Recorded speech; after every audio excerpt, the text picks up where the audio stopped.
नमस्कार, म पण्डित ज्योतिष सुब्रङ्गना सदा चाहिँ आज पनि यस श्रीमद् भागवत महापुराणको तृतीय स्कन्धको हामी अहिले 15औं अध्याय लिएर उपस्थित भइसकेको छु। जुन हिजोको 14औं अध्यायमा अब आफ्ना छोराको वध भगवानको हातद्वारा भगवानबाट र नाति भगवानको ठुलो भक्त हुनेछ भन्ने सुनिसकेपछि दति अत्यन्त प्रसन्न रहेपछि अब के भयो भन्ने कुरा हामी यस अध्यायमा जान्नेछौँ। सुरु गरौँ मैत्रेयजीको मुखारबिन्दबाट। अब देवताहरूलाई कष्ट होला।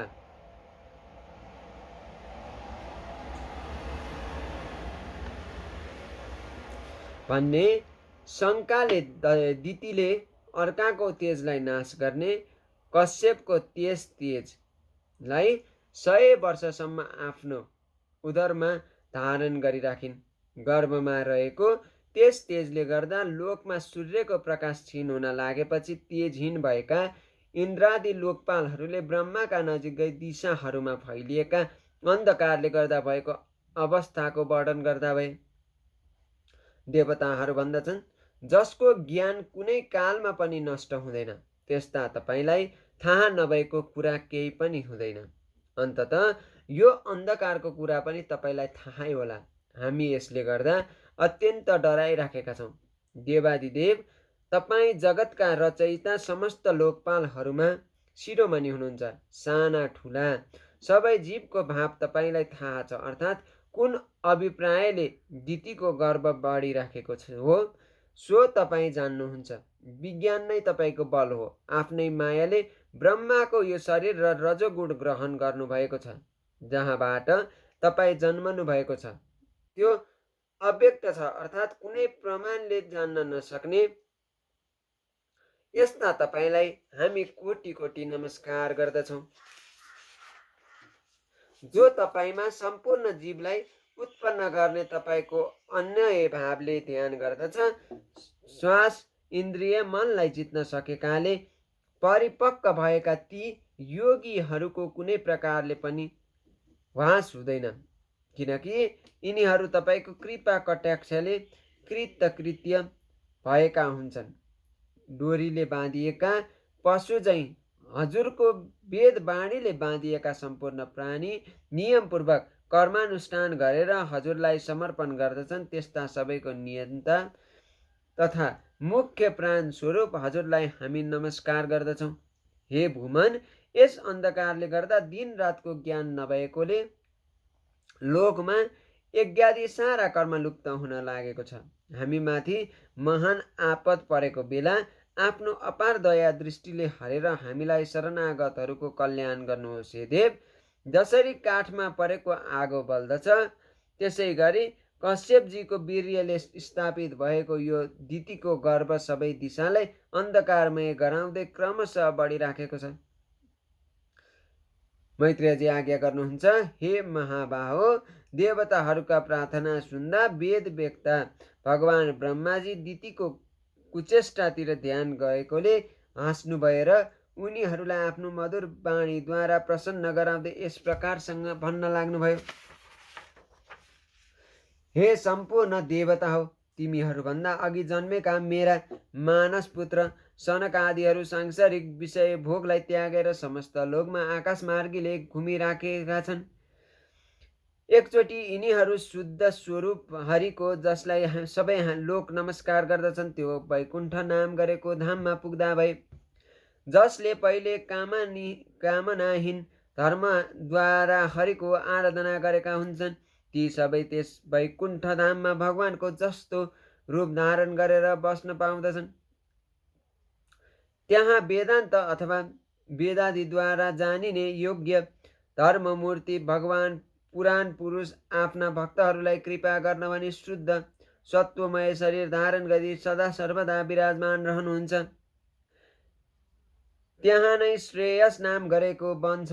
यो समस्त कौवल्य अर्थात् मोक्ष वनको रूपले रहेको जस्तो देखिन्छ। यसमा सबै मनोकामनालाई पूर्ण गर्ने 6वटै ऋतुको फलफुलले सुशोभित रहने रुखहरू रहेका छन्। यहाँ विमान चाररी गन्धर्वगण आफ्ना प्यारीहरूको साथमा आफ्ना प्रभुको लोकको फुलेको तथा मकरन्दपूर्ण माधवी लताको सुमधुर गन्धले युक्त भएको वायुले चित्तलाई चञ्चल गराए तापनि हरि गुणगान गर्न छाड्दैनन् र त्यो सुगन्ध ल्याउने वायुपट्टि ध्यानै दिँदैनन्। जुन बेला भ्रमरराज उच्च स्वरले भू भू गर्दै हरिकथाको गान गर्न लागेको जस्तो गर्दछ, त्यस बेला अलिबेरलाई परेवा, कोइली, सारस, चक्रवाक, चातक, हाँस, सुगा, तित्रा र मयूरहरूको कोलाहल बन्द हुन जान्छ। तुलसीले आफ्नो श्री विग्रहलाई सिँगार्ने श्रीहरिले तुलसीको गन्धलाई नै धेरै आदर गर्ने गरेको देखेर त्यहाँका मन्दार, अर्ण, पुनार्ग, नाग, बकुल, अम्बुज र पारिजात फुल आफू सुगन्धयुक्त भए तापनि तुलसीको तपलाई नै बढी ठान्दछन्। यसबाट यहाँका वृक्षहरू समेत गुणग्राही रहनेछन् भन्ने थाहा हुन्छ। त्यो वैकुण्ठ लोक वैदुर्य, मरकतमणि एवं सुनले बनेको विमान कुनै कर्मफलले होइन, केवल एकमात्र श्रीहरिको चरण कमलको वन्दना गर्नाले पाइने हुन्छ। यी विमानमा चढेका कृष्ण प्राण भक्तहरूको चित्तमा ठुला ठुला नितम्ब तथा मन्द मुस्कानले शोभित भएको मुख भएको सुन्दरीहरू समेत आफ्ना हाँसी ठट्टाले काम विकार उत्पन्न गर्न सक्दैनन्। मनोहर मूर्ति धारण गरेकी लक्ष्मी, जसको कृपा दृष्टि प्राप्त गर्न देवताहरू समेत अनेक यत्न गर्दछन्, चञ्चलता रूप दोषलाई त्यागेर श्रीहरिको भवनमा रहन्छन्। चरण कमलको नुपुरको झङ्कार गर्दै जब यिनी आफ्नो लीला कमल घुमाउँछिन्, त्यस बेला सुनै सुन जोडिएको भवनको स्फटिकमय भित्तामा यिनको छाया पर्नाले यिनी झङ्कार गर्न लागेकी हुन् कि भन्ने भान हुन आउँदछ।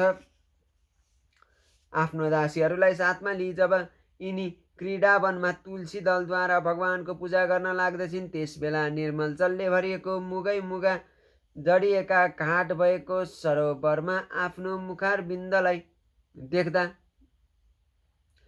यसलाई भगवानले चुम्बन गरेको हो भन्ने विचारले आफूलाई सौभाग्यशाली सम्झेर आनन्दित हुन्छन्।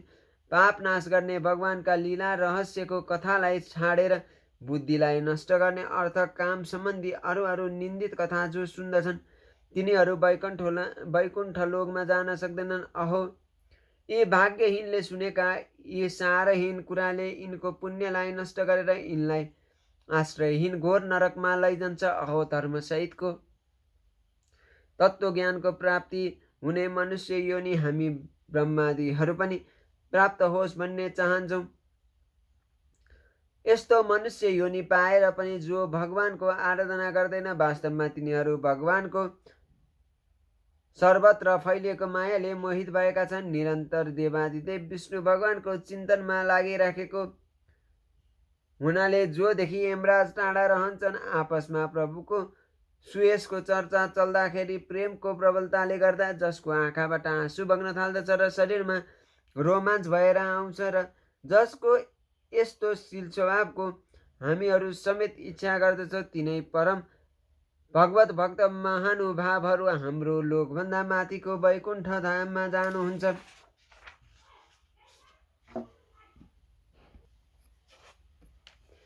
विश्वगुरु विष्णु भगवानको निवास स्थान, सबै लोकले वन्दना गर्न योग्य श्रेष्ठ देवताहरूको विचित्र विमानले सुशोभित त्यो परम दिव्य र अद्भुत वैकुण्ठ धाममा आफ्नो योग बलले पुगेपछि ती सनकादि मुनीश्वरहरूलाई अत्यन्त आनन्द भयो। भगवानको दर्शनका लागि उत्कट लालसा भएकोले कुनै दिव्य दृश्यपट्टि ध्यान नलागेका ती मुनीश्वरहरू जब वैकुण्ठ लोकको 6वटा ढोका पार गरी 7औं ढोकामा पुग्दा भए, त्यस बेला हातमा गदा लिएका बाजुबन्द, कुण्डल, किरीट आदि अनेक अमूल्य आभूषणले विभूषित 2टा समान अवस्थाका देव श्रेष्ठ देखिए। उनको श्याम वर्णको 4 भुजाको बीचमा मक्त भ्रमराद्वारा गुन्जायमान र चरणसम्म लम्बायमान वनमाला सुशोभित थियो तथा तेस्रो आँखी भाउ फरफराउँदाखेरि नाकका पोरा र राता राता आँखाले गर्दा उनको मुखमा केही रिसको चिन्ह देखिन्थ्यो। उनीहरूले यस प्रकारसँग हेर्दा हेर्दै पनि ती मुनिहरूले उनीहरूसित केही सोधपुछ नगरी जसरी सुवर्ण र वज्रमय ढोका भएको 6वटा द्वार पहिले पार गरी आएका थिए त्यसै गरी यस द्वारभित्र पनि पसे। तिनीसित सोधपुछ गर्ने कोही प्रयोजन पनि थिएन, कारण यिनीहरूको दृष्टि समान थियो र जताततै निशङ्क भई बिना रोकटोक विचरण गर्दथे।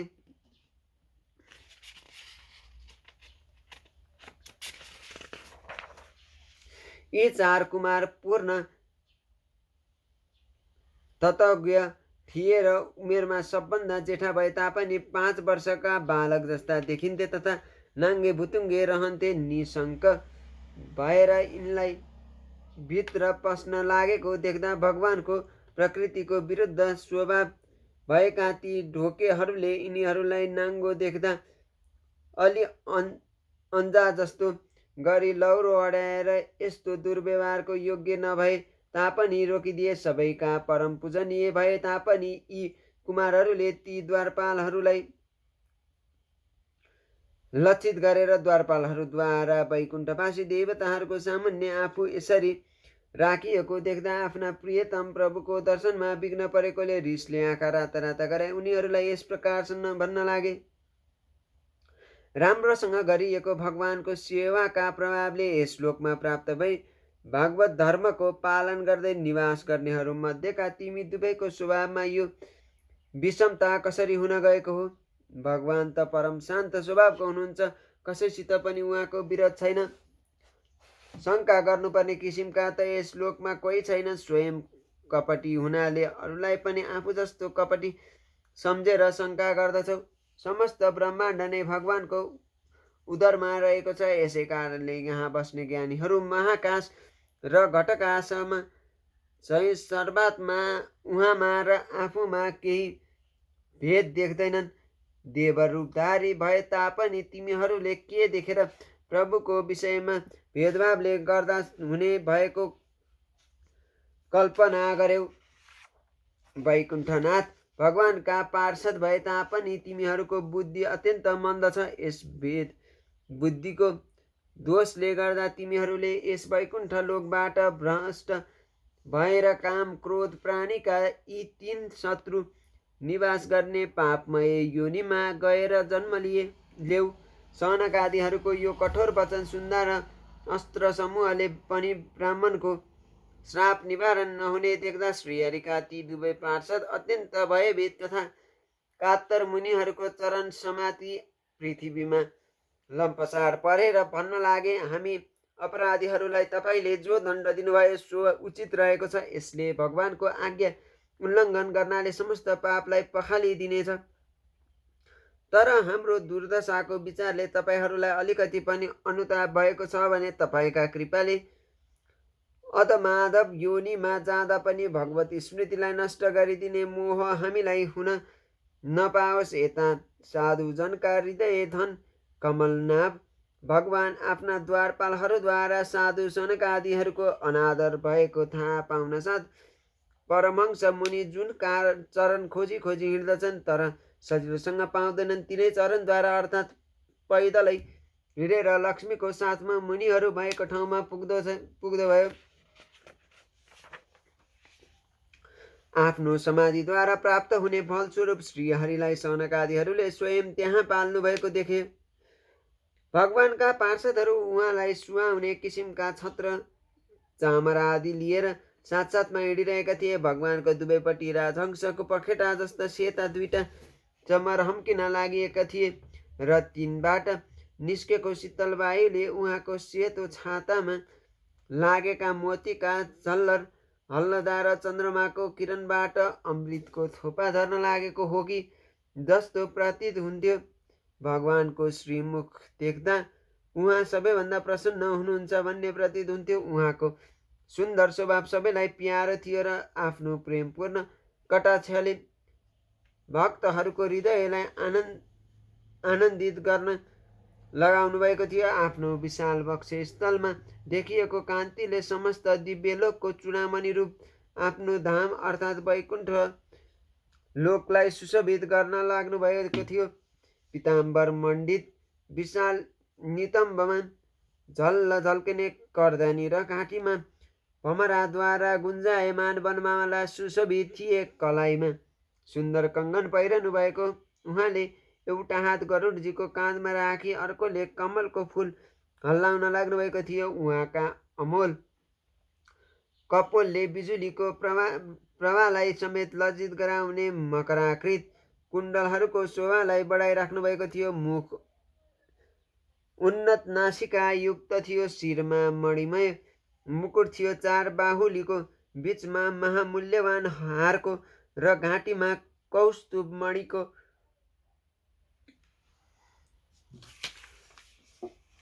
अपूर्व शोभा थियो, जसलाई भक्तहरू आफ्नो हृदयमा धारण गर्दछन्। जसको सौन्दर्य देख्दा लक्ष्मीको मनै सौन्दर्यकी निधि हुँ भन्ने अभिमान चर्न भएको छ। यस्तो परम सुन्दर विग्रह धारण गर्ने तथा मेरो महोदय महादेव र तिम्रो निम्ति नाना प्रकारको रूप ग्रहण गर्ने श्रीहरिलाई देख्दा सनकादि मुनीश्वरहरूले टाउको निहुराएर दङ्ग परिकन उहाँलाई साष्टाङ्ग प्रणाम गरे। तर भगवानको सुन्दरता जति धेरै हेरे तापनि सनकादिहरूको आँखा अगाउँदैनथे।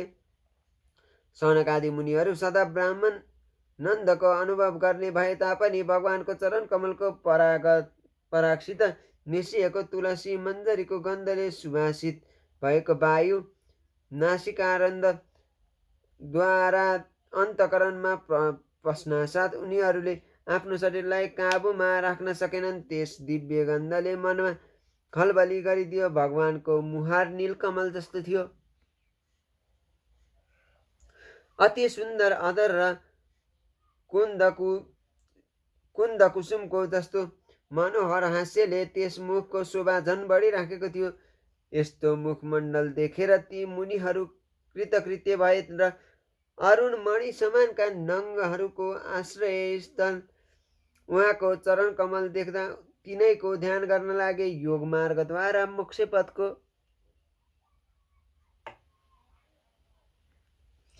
खोजी गर्ने पुरुषहरूको निम्ति ध्यानको विषय तत्त्वज्ञानीका लागि अत्यन्त आदरणीय, आँखाबाट आनन्दित गराउने, स्वाभाविक अणिमादि गरिएका अष्टसिद्धियुक्त भएको अन्य साधनद्वारा सिद्ध नहुने यस्ता पुराण पुरुषहरूलाई प्रकट गर्ने श्रीहरिको ती सनकादि ऋषिहरू स्तुति गर्न लाग्नुभयो।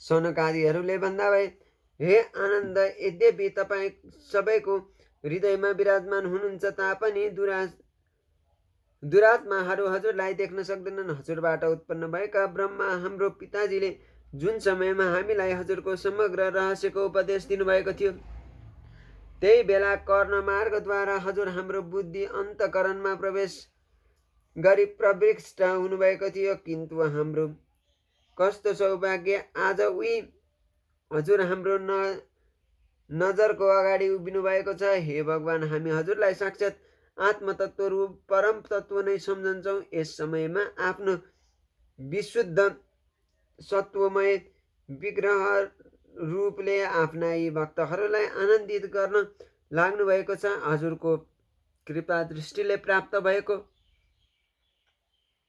सुदृढ भक्ति योगद्वारा रोग र अहङ्कारदेखि मुक्त भएका मुनिहरू आफ्नो हृदयमा यो साकार सगुण मूर्तिको अनुभव गर्दछन्। हजुरको यस अत्यन्त कीर्तनीय र पवित्र हजुरको चरणको शरणमा रहने महाभाग्यमानीहरू हजुरको कथाको रसिक भएका हुनाले हजुरको आत्यन्तिक प्रसाद अर्थात् मोक्षपदलाई समेत ठुलो ठान्दैनन् भन्ने हजुरको कुटिल कटाक्ष रूप कालको भय भएको इन्द्रपद आदि अरू भोगको विषयको कुरा त कता छ कता।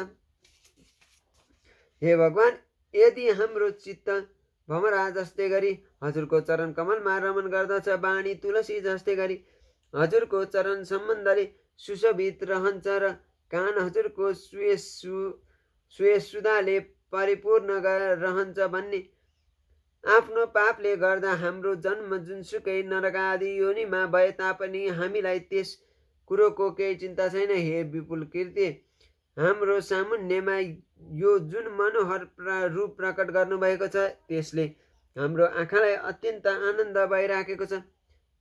विषयासक्त अजितेन्द्रिय पुरुषलाई यो रूप दृष्टिगोचरहरू अत्यन्त कठिन छ। हाम्रो अगाडि प्रकट गर्नुभएको हजुरको यो ऐश्वर्यशाली मूर्तिलाई हामी प्रणाम गर्दछौँ भनेर यस श्रीमद् भागवत महापुराणको 15औं अध्यायमा वर्णन गरिएको छ। अब आउँदो अध्यायमा पनि भगवानकै चरित्र चित्रणहरू हुने नै छ। तबसम्मका लागि बिदा चाहन्छु। जय श्री कृष्ण, जय श्री राधे।